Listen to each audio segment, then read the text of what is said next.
Bonjour Charles Decamp. Bonjour Philippe, bonjour à tous. C'est votre journal des médias. Qu'avez-vous au sommaire ce matin? Ça chauffe entre Apple et Facebook. Des départs chez France 2 et TF1. Netflix parie sur les zombies et TF1 fait sa promo dans sa météo. Mais on démarre évidemment par les audiences. Qu'est-ce que les Français ont regardé hier soir à la télé?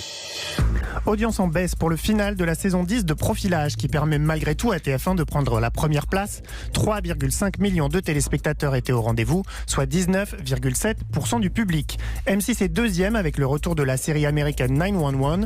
2,5 millions de téléspectateurs ont suivi les deux premiers épisodes de la saison 3. C'est 12,6% du public. M6 est surtout largement leader sur la cible des femmes de moins de 50 ans avec 24,9% de part d'audience. C'est 8 points de plus que TF1.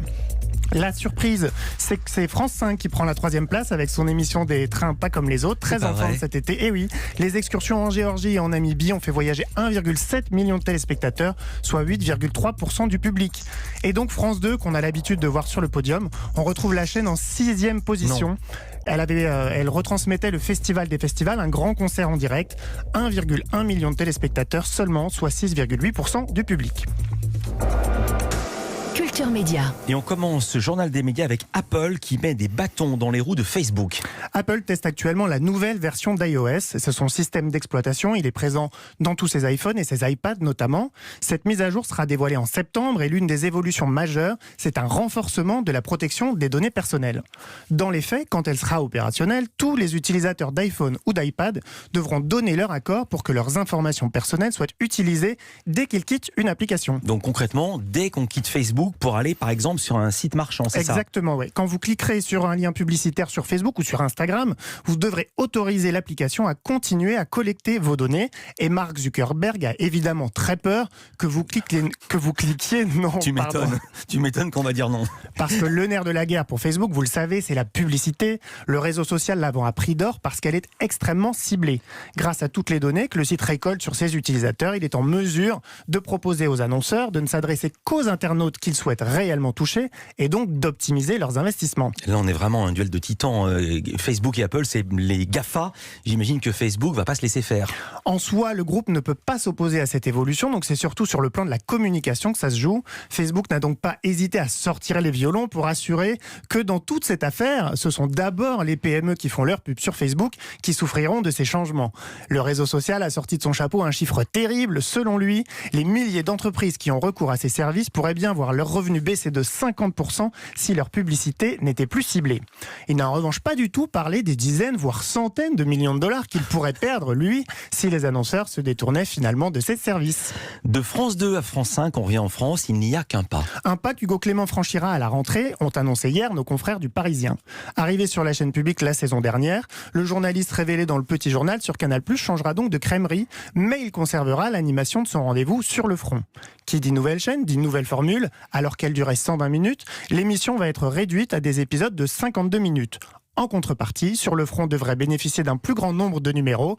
L'an dernier, France 2 en avait proposé 3 en prime time. Il était venu dans cette émission, côté audience, ça avait donné quoi? Des scores assez timides, consacrés aux animaux menacés, aux glaciers et aux océans. Les 3 épisodes de Sur le front n'avaient pas fait trembler les concurrents.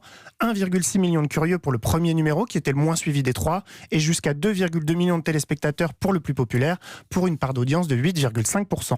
France Télé assure toutefois que ces audiences n'ont aucun rapport avec le changement de chaîne. Selon le groupe public, France 5 ajoute simplement une marque de plus à son offre de programme consacrée à l'environnement. Question de cohérence donc. Mais pour être complet, il faut dire que ça marchait énormément sur les réseaux sociaux et en replay. L'un quitte France 2, donc un autre y arrive. Alors ils sont pas vraiment sur le même créneau, mais alors que Hugo Clément quitte France 2, Jean-Marc Généreux y arrive. Et ça, j'achète. Le chorégraphe, rendu célèbre pour sa participation aux 10 saisons de Danse avec les stars sur TF1, a en effet décidé de quitter le concours de danse et il l'a annoncé aux Parisiens. Je ne sais pas quand pourra revenir Danse avec les stars, un spectacle avec beaucoup de proximité, et personne ne sait, même pour 2021. Le report de la 11e saison a énormément pesé dans mon choix. Émotionnellement, c'est difficile de quitter tout ça, a-t-il expliqué à nos confrères. Et elle va faire quoi sur France 2? La chaîne est venue le chercher pour lui proposer les commandes d'une toute nouvelle émission qui va s'appeler Spectaculaire. C'est un format original, à mi-chemin entre La France a un incroyable talent et le plus grand cabaret du monde. Le public devra élire le meilleur parmi 12 numéros artistiques. toutes disciplines confondues. De quoi combler le vide laissé par le départ de Patrick Sébastien, remercié par France 2 la saison dernière. Alors, l'enchaînement que vous m'avez écrit, attention, les zombies ont toujours la cote. 10 ans après le lancement de la série The Walking Dead, énorme carton aux États-Unis. On se concentre, Philippe. Netflix a commandé hier sa propre série de zombies. Pour s'assurer le succès, le géant du streaming a décidé de parier sur une marque connue, Resident Evil. C'est un jeu vidéo, c'est ça? À la base, oui. Ouais. Il a été lancé en 96. Il fêtera donc ses 25 ans l'an prochain. Depuis, plus de 100 millions d'exemplaires des différentes versions du jeu ont été vendus dans le monde. La marque a aussi été déclinée au cinéma, avec pas moins de 6 films qui ont généré au total la modique somme de 1,2 milliard de dollars. Et alors, de quoi Charles va parler cette série? Eh bien, le dernier film de la saga qui sortait en 2017 l'explique assez bien.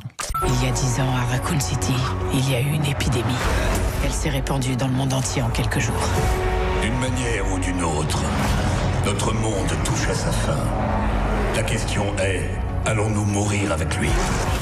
Même point de départ, donc un mystérieux virus laisse environ 15 millions d'humains en vie sur la Terre, tandis que des milliards de zombies et d'animaux infectés peuplent le reste de la planète.